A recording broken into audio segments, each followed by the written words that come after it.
El título del estudio de hoy es Pascuas en Troas. Lo basamos en Hechos capítulo 20, versículos 1 al 16. Muchas gracias por estar una vez más en Sabiduría para el Corazón. Como introducción, quiero contar que cerca de 2000 años atrás, un hombre pisó el escenario de la historia judía y afirmó ser el tan esperado Mesías. Se ganó el corazón de las personas y por un breve momento la ciudad de Jerusalén cantó sus alabanzas. Su título más popular fue Estrella de David. Parecía que finalmente iba a deshacerse del poderío romano. Fue en el año 135 a.C. que este hombre dinámico llamado Simón Bin, hijo de Coseba, finalmente capturó a Jerusalén de los romanos. Pero luego, en otra batalla contra el ejército romano, fue derrotado, ejecutado y sepultado. 1000 años después, un hombre llamado Zevi comenzó uno de los movimientos mesiánicos mejor organizado e importantes de la historia. Miles de judíos creyeron que él los guiaría de regreso a la tierra prometida. Aún así, en el año 1666, Zevi fue capturado y encarcelado por el sultán de lo que hoy es Turquía. Mientras estaba en prisión, este Mesías se cambió de bando. Créase o no, se convirtió en un musulmán. 300 años más tarde, en nuestros tiempos, otro dentro de la larga lista de Mesías capturó la vista del público. Un viejo rabino llamado Menachem Skrenson fue aclamado como el verdadero Mesías. Vivía en Brooklyn a pesar de que sus seguidores construyeron para él una casa idéntica en Israel. Decían de él, Moisés fue el primer redentor, el rabí es el último redentor. Los amigos del ministerio de Israel estimaron que antes de que este rabino muriese, cerca de 300.000 judíos creyeron que él era el Mesías. Aun cuando estaba muriendo en un hospital en Nueva York, paralizado por una serie de infartos, líderes dentro de su movimiento estaban seguros de que se recuperaría, que vendría a Israel y que reconstruiría el templo. Estos hombres no fueron el tan esperado Mesías. Ellos abandonaron su misión o fallaron en derrotar al enemigo de la humanidad, que fue lo que el rey David dijo que haría el verdadero Mesías, el enemigo llamado muerte. La resurrección de Jesucristo es la declaración determinante de autenticidad. Las sanidades podrían ponerse en escena, las señales y prodigios podrían forzarse, pero volver de la muerte es la prueba fundamental de que Jesucristo era Dios hecho carne. Y hay más. La iglesia de Jesucristo, fundada sobre la deidad de Jesucristo, es una iglesia formada por personas como nosotros, quienes, como se nos dice en Efesios capítulo 2, versículo 5, aun estando nosotros muertos en pecados, nos dio vida juntamente con Cristo. Voltaire, el cínico agnóstico, aún declaró que él conocía una forma para crear una religión que podría competir con el cristianismo. Dijo con ironía, lo que en definitiva era la verdad. Necesitamos a alguien para fundar una nueva religión. Luego, todo lo que necesitamos para competir con el cristianismo es que el fundador muera y luego sea resucitado de los muertos. Hasta ahí lo que decía Voltaire. Sin embargo, Jesucristo se levantó solo. Es el único que alguna vez se preocupó en decir, como se registra en Juan capítulo 11, versículos 25 y 26, «Yo soy la resurrección y la vida. El que cree en mí, aunque esté muerto, vivirá. Y todo aquel que vive y cree en mí, no morirá eternamente». Ahora, esa es una tremenda afirmación, una afirmación que Jesús respaldó personalmente conquistando las garras de la tumba.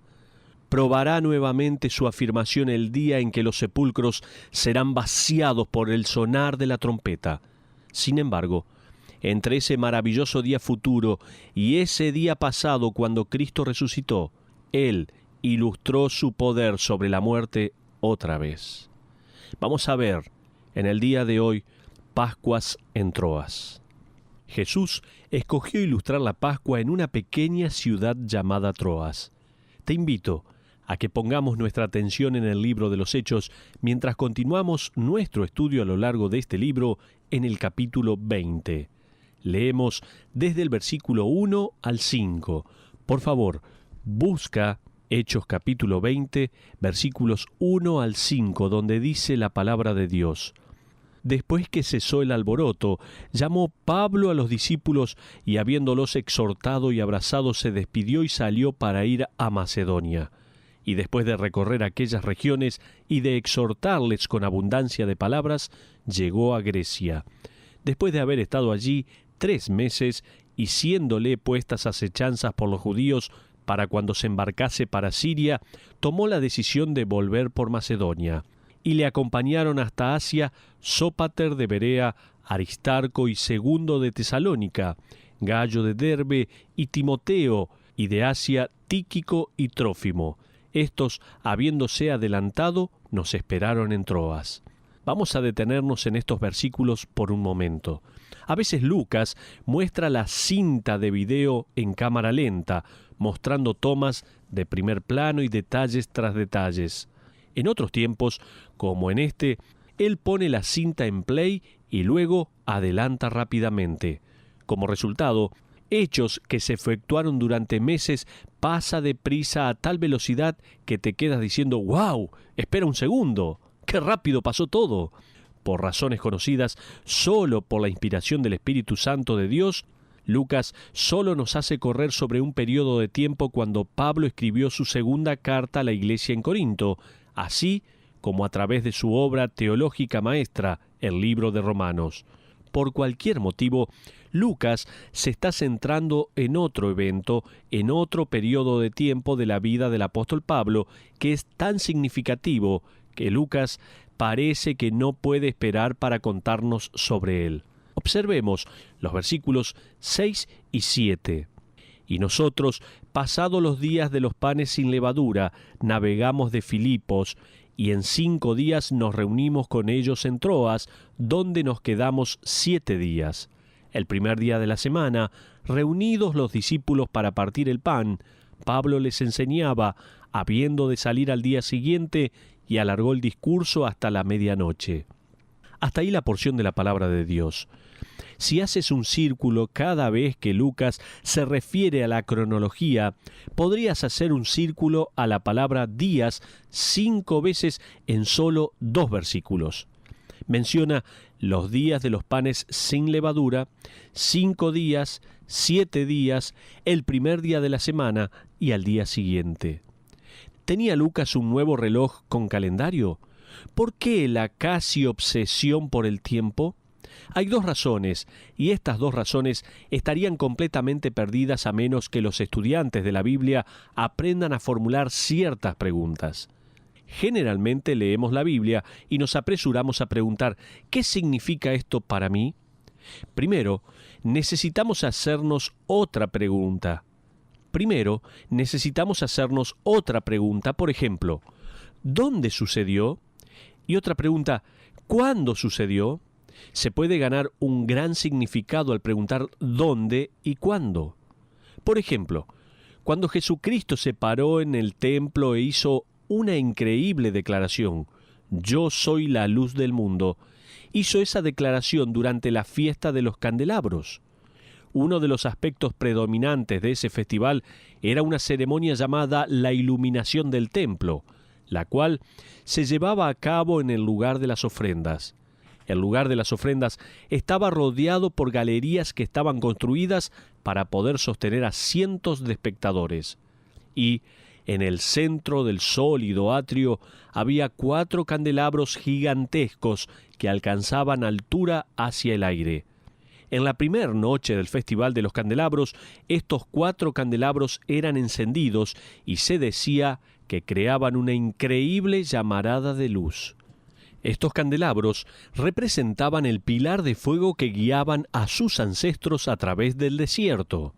Cuando Jesús hizo esta declaración, la fiesta de los candelabros acababa de terminar. El día previo, en el lugar de las ofrendas, estos grandes candelabros habían resplandecido con sus increíbles luces. Ahora estaban oscuros. las llamas habían sido extinguidas. Mira en Juan capítulo 8, versículo 12, otra vez Jesús les habló diciendo, yo soy la luz del mundo. El que me sigue no andará en tinieblas, sino que tendrá la luz de la vida. El significado de esta declaración fue dramáticamente subrayada por el hecho de que, como nos dice Juan en el versículo 20, estas palabras habló Jesús en el lugar de las ofrendas. En otras palabras, Jesús está sentado en el mismo atrio en donde se ubicaban los candelabros. Los ahora oscurecidos recordatorios estaban parados allí, como si declarasen que la luz en el templo había sido una brillante luz, pero que al final el templo fue oscurecido una vez más. Jesús dijo, yo soy la luz que permanece. Síganme y nunca más caminarán en la oscuridad. ¿Dónde sucedió esto y cuándo sucedió? Da un increíble significado a lo que sucedió. Ahora vamos a responder a la pregunta, ¿cuándo sucedió esto?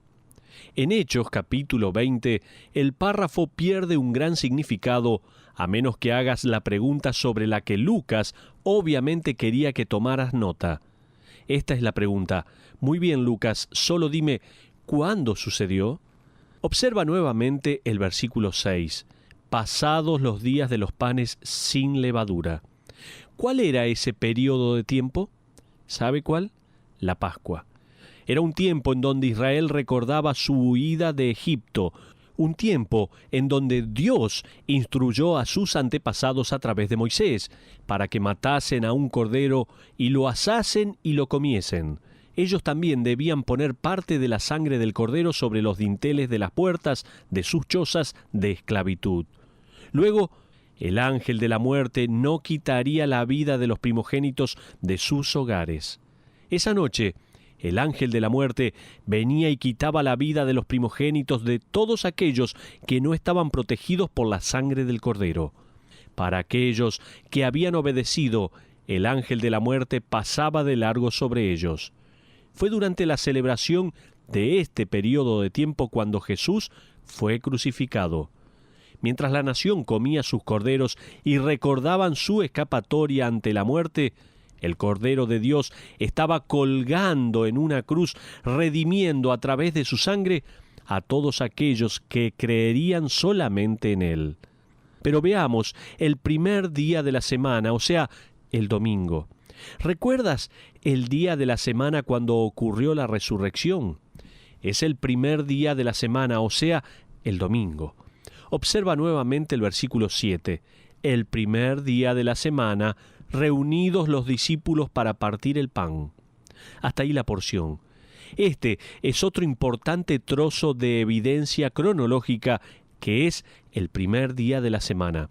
¿Sabías que esta es la primera vez en la Biblia que se nos dice que la iglesia se reunió para adorar un domingo? ¿Sabías eso? Las Escrituras volverán a hacer mención sobre el primer día de la semana, o el domingo, como el día del Señor. Por ejemplo, Apocalipsis 1:10. En honor a la resurrección de Cristo, la iglesia comenzó a adorar junta el primer día de la semana. Fue un día que ellos apartaron como especial. Ahora, debes comprender que los romanos y los griegos no tenían un día de descanso, no guardaban el Sabbat. De hecho, el autor romano Seneca se burló de los judíos y los ridiculizó por perder el tiempo al descansar uno de los 7 días. Los imperios romano y griego eran sofocantes los 7 días de la semana. Sin embargo, como sabes, Dios mismo descansó al día séptimo luego de haber creado todo en 6 días. Y Él mismo ordenó el séptimo día como el día del santo descanso para Israel. De hecho, resulta ser uno de los 10 mandamientos asociados con la creación. Pero vamos a ver 5 razones de que no era incorrecto adorar en el primer día de la semana. Por lo tanto, ¿está Pablo y los otros creyentes equivocados por juntarse a adorar el primer día en vez del séptimo? ¿Estuvo mal al ignorar la sinagoga y adorar en cambio en una casa? No. Déjame darte 5 razones de por qué esto no fue incorrecto. Primero, toma nota, por favor. Dios ideó un día de descanso en el Sabbat. El Sabbat del sábado fue dado a Israel como señal del pacto mosaico. En otras palabras, el Sabbat estaba asociado con el viejo pacto. El domingo se asocia con el nuevo pacto. Busca Éxodo 31, versículos 16 y 17, y Ezequiel capítulo 20, versículo 12. Otra razón también de por qué no era incorrecto adorar en el primer día de la semana. La segunda razón es que aun cuando el pacto mosaico estaba en su lugar, las naciones gentiles vecinas nunca fueron condenadas y mandadas a guardar el Sabbat. Esto nos da una mayor evidencia que el Sabbat era solamente para Israel. La tercera razón es que el Concilio de Jerusalén, que se reunió como se nos dice en Hechos capítulo 15, no requirió que los creyentes gentiles guardasen el Sabbat. Otra razón también es que no hay ningún mandamiento en el Nuevo Testamento para los cristianos de observar el Sabbat. De hecho, el ejemplo de la iglesia primitiva es claramente dado en la adoración en el día del Señor. Por ejemplo, Hechos 27, 1 Corintios 16:2. Un autor lo presentó de esta manera: el Sabbat estaba asociado con la primera creación. El domingo está asociado con la nueva creación. El Sabbat estaba basado sobre la ley. El domingo se basa sobre la gracia. El Sabbat era el mandato al descanso físico. El domingo se convirtió en un mandato para el descanso espiritual. Hasta ahí lo que decía este autor. Pero otra y la última de las razones por lo cual no era incorrecto adorar en el primer día de la semana es que los eventos significativos de la Iglesia del Nuevo Testamento giran en torno al domingo. El domingo resucitó Cristo, Mateo 28:1. Descendió el Espíritu Santo el día de Pentecostés, es el día posterior al séptimo Sabbat, o sea, lo cual es un domingo, Hechos capítulo 2. También decimos que los eventos significativos de la Iglesia del Nuevo Testamento giran en torno a los domingos porque se predicó el primer sermón del Nuevo Testamento y se llevó a cabo el primer bautismo de un creyente, como dice Hechos capítulo 2.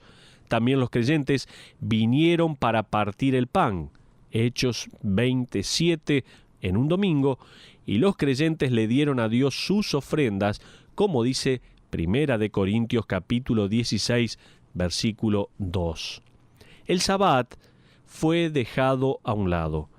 Cada día puede ser un día de adoración y especialmente como observamos en las Escrituras, a este día lo llamamos el Día del Señor.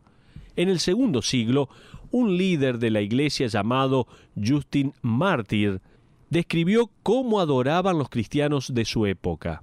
Él escribió esto: en el día llamado domingo, todos los que viven en ciudades o en las regiones se reúnen en un lugar, y las memorias de los apóstoles o los escritos de los profetas son leídos, tanto como el tiempo lo permite. El domingo es el día cuando todos conducimos nuestra asamblea porque nuestro Salvador Jesucristo resucitó de la muerte en ese mismo día. Hasta ahí lo que decía Justin Martyr. Por lo tanto, para la época de Hechos capítulo 20, el domingo era el día significativo para la adoración colectiva. Y este domingo en particular resultó ser la época cuando nosotros celebramos la Pascua, el aniversario de la resurrección de Cristo de entre los muertos. ¿Qué sucede? Con todo eso en mente, lo que ocurre en este encuentro se convertirá en una increíble ilustración del poder de la resurrección de Cristo. Observa el versículo 8, por favor. Y había muchas lámparas en el aposento alto donde estaban reunidos. Lucas será un testigo ocular de lo que está por ocurrir. Sigamos con el versículo 9. Dice: y un joven llamado Eutico, que estaba sentado a la ventana rendido por un sueño profundo, porque Pablo disertaba largamente, vencido del sueño. Y vamos a detenernos ahí.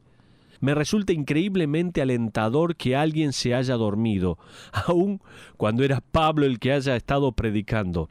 Solo quería decir que puedes volver a dormirte ahora. y no tengo ninguna culpa. Dicho sea de paso, es preferible quedarse dormido en la iglesia que venir a la iglesia y nunca estar despierto.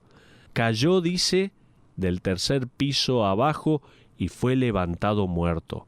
¿Estaba realmente muerto?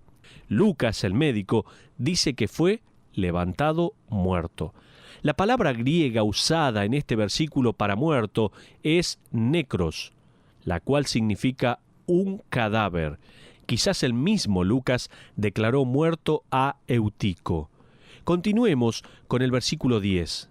Dice la palabra de Dios: entonces descendió Pablo y se echó sobre él, y abrazándole dijo: no os alarméis, pues está vivo. Pablo, de la misma manera que Elías puso su cuerpo sobre el cuerpo del joven y envolvió sus brazos alrededor de él, casi acunándolo, luego de eso, limpiándose a sí mismo, me imagino que habrá dicho: no se preocupen, o literalmente, paren la conmoción. El tiempo verbal indica que la conmoción ya había comenzado. El lamento del Medio Oriente sobre el necros, el cadáver, ya había comenzado. Mira los versículos 11 y 12, por favor. Dice: después de haber subido y partido el pan y comido, habló largamente hasta el alba, y así salió. Y llevaron al joven vivo, y fueron grandemente consolados. Ahora déjame mostrarte algunas analogías de la Pascua en Troas. Pero, qué ilustración del poder de resurrección, qué demostración de la vida dando el poder del Evangelio, qué milagro irrefutable que validó al apóstol y a su mensaje. ¿Fueron todas estas cosas casuales en el texto? ¿Sucedieron estas cosas por accidente cuando ocurrieron? No, en definitiva no. La Pascua acababa de terminar. El Cordero había sido asesinado. Cristo había sido crucificado. La Pascua estaba en el aire. Este evento ocurrió en el primer día de la semana, el día que Cristo volvió a la vida, el día en el que la iglesia se apartó para celebrar la vida sobre la muerte. Recuerda, el tema principal en la predicación de Pablo era la resurrección de Cristo. ¿Podría él haber estado predicando esa misma verdad justo antes de traer a este chico de vuelta a la vida? ¿Imaginas eso para la ilustración de un mensaje? ¡Qué increíble! Imagina, siguiendo el mensaje de la resurrección, habrá una demostración en vivo. ¡Qué maravilloso! Muchas más analogías podrían sacarse de este evento. Discutamos algunas. Toda la humanidad se encuentra en un estado de caída, como lo describe Pablo en Romanos capítulo 3, versículo 23, por cuanto todos pecaron y están destituidos de la gloria de Dios. Como se nos dice en Efesios capítulo 2, versículos 1 y del 4 al 5, dice así la palabra: y Él os dio vida a vosotros cuando estabais muertos en vuestros delitos y pecados, pero Dios, que es rico en misericordia, por su gran amor con que nos amó, aun estando nosotros muertos en pecados, nos dio vida juntamente con Cristo. Por gracia sois salvos. Hasta ahí la porción. Más aún, Eutico no podía hacer absolutamente nada por Pablo a fin de poder vivir. No le podía dar ningún dinero, no podía prometer ser un joven más obediente, no se podía unir a la iglesia de Troas, no podía ser bautizado, no podía prometer no volverse a dormir otra vez en la iglesia. ¿Se da cuenta? No podía hacer absolutamente nada de esto. Solo podía ser el receptor de la gracia de Dios a través de la mano de Pablo. Su vida era un regalo. Ese mismo capítulo en Efesios continúa diciendo en unos versículos más adelante, versículos 8 y 9, porque por gracia sois salvos por medio de la fe, y esto no de vosotros, pues es don de Dios, no por obras para que nadie se gloríe. Eutico nunca fue alrededor de Troas diciendo: tendrías que haber visto lo que hice con la ayuda de Pablo. Colosenses capítulo 2, versículo 13 y 14 declara: y a vosotros, estando muertos en pecados y en la incircuncisión de vuestra carne, os dio vida juntamente con él, perdonándoos todos los pecados, anulando el acta de los decretos que había contra nosotros, que nos era contraria, quitándola de en medio y clavándola en la cruz. En otras palabras, solo Cristo hizo toda la obra necesaria para la salvación. Otra cosa interesante para mí es que el nombre Eutico significa afortunado. Y así es la persona que ha sido revivida en Cristo, como lo describió Pablo en Efesios capítulo 1, versículo 3. Ellos son benditos con toda bendición espiritual en Cristo Jesús. Déjame señalar una cosa más antes de terminar. ¿Cuántos años tenía Eutico? En el versículo 9 se nos dice que era un hombre joven. La palabra griega es neanías, la cual podría referirse a un hombre entre 24 y 40 años de edad. Sin embargo, en el versículo 12 es utilizada la palabra griega pais, lo cual con frecuencia significa un niño pequeño. Parece una contradicción trivial a menos que traduzcas diferente la palabra en el versículo 12. La palabra pais puede también ser usada para hacer mención de un esclavo. Creo que Eutico estaba en la edad entre 24 y 40 y que era el siervo de alguien. Él era un esclavo. Jesucristo mismo dijo, como se registra en el capítulo 8 de Juan, versículos 34 y 36, de cierto os digo, que todo aquel que hace pecado, esclavo es del pecado. Así que, si el Hijo os libertare, seréis verdaderamente libres. Y en el versículo 32 Jesús dijo, y conoceréis la verdad, y la verdad os hará libres. Si alguna vez existiera una maravillosa imagen sobre humanidad, esa sería la de Eutico, esclavo, caído, muerto. Luego el abrazo de la gracia que torna a la muerte en vida, el regalo de una nueva vida. Y todo esto sucedió en la época de la Pascua, el aniversario de la resurrección de Cristo y del nacimiento de la Iglesia.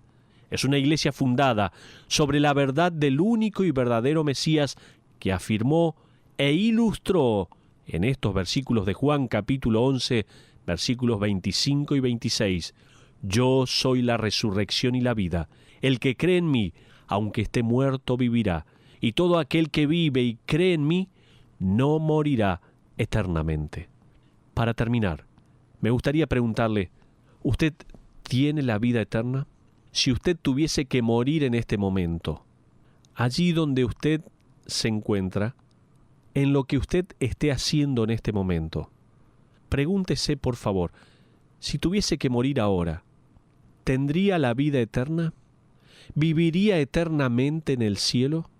Si usted, como este esclavo, se encuentra esclavo del pecado, caído y también muerto en sus delitos y pecados, ¿por qué no recibe de la gracia de Dios?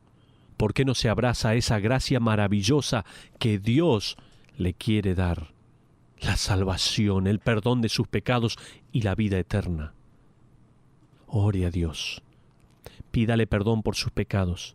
Dígale, Dios, reconozco que estoy esclavo de mis pecados, caído, muerto, pero quiero recibir la vida a través de Jesucristo.